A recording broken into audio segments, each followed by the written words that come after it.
Welcome to Immigration Quicktake. This is Ellie Rutledge with the American Immigration Lawyers Association. This week, 2 House committee hearings were held regarding unaccompanied minors crossing the border, one in the House Homeland Security Committee and the other in the House Judiciary Committee. Here to give an overview of what was discussed in the hearings is Annaluisa Padilla, Second Vice President of AILA. Annaluisa, thanks for joining me.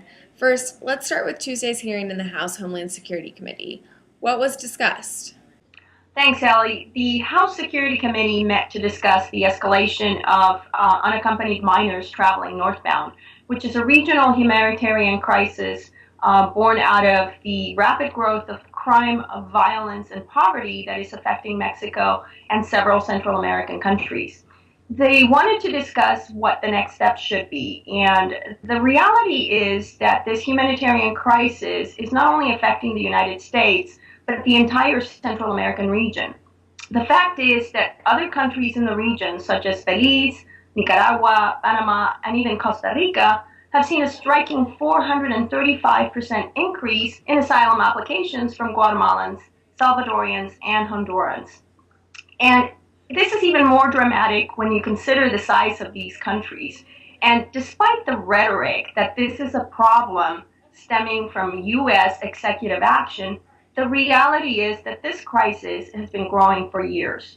Now, our border security efforts need to be effective and smart. And we do need to work in finding solutions to the factors that are drawing these children here in the first place. The hearing included testimony from DHS Secretary Jay Johnson, who discussed what DHS is going to be doing to alleviate this crisis. Thanks, Annaluisa. Yesterday, the House Judiciary Committee also met to discuss the humanitarian crisis at the border. What were the highlights from that hearing? The hearing started off with a very different tone from the Homeland Security hearing, and that was exemplified by the title itself, An Administration-Made Disaster, the South Texas Border Surge of Unaccompanied Alien Minors. Despite Chairman Goodlette's portrayed factors pushing these kids out of these countries is not an administratively made problem. And it is short-sighted to frame this humanitarian crisis as an opportunity to play politician finger-pointing. Part of the issue is that there is a lot of misinformation in these countries that the U.S. is offering some kind of amnesty, and this is perpetuated by the smugglers who stand to profit from crossing unaccompanied minors in many, many ways across the border.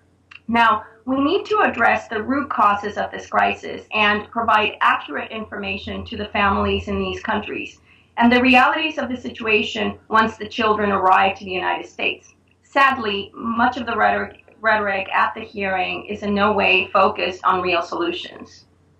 There's a lot going on in regards to unaccompanied minors at the border. What can we expect going forward? In response to the current crisis, some are calling for more rapid procedures to deport those who come to the United States. But AILA believes that these changes that further curtail due process would be a mistake, as they are likely to jeopardize meaningful access to asylum and other humanitarian relief for children and families. Already, DHS has dramatically increased the use of expedited removal and other summarily removal procedures for those apprehended at the South region border. These procedures hinder meaningful access to claims to those who seek eligible relief.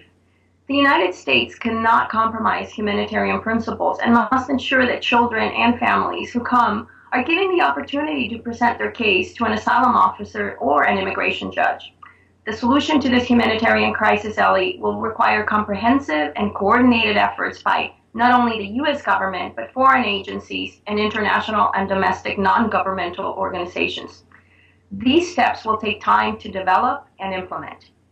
In the meantime, the United States should not compromise its long-standing commitment to humanitarian principles and the protection of refugees and child welfare in the hope of finding a quick and easy solution to a very, very complex problem.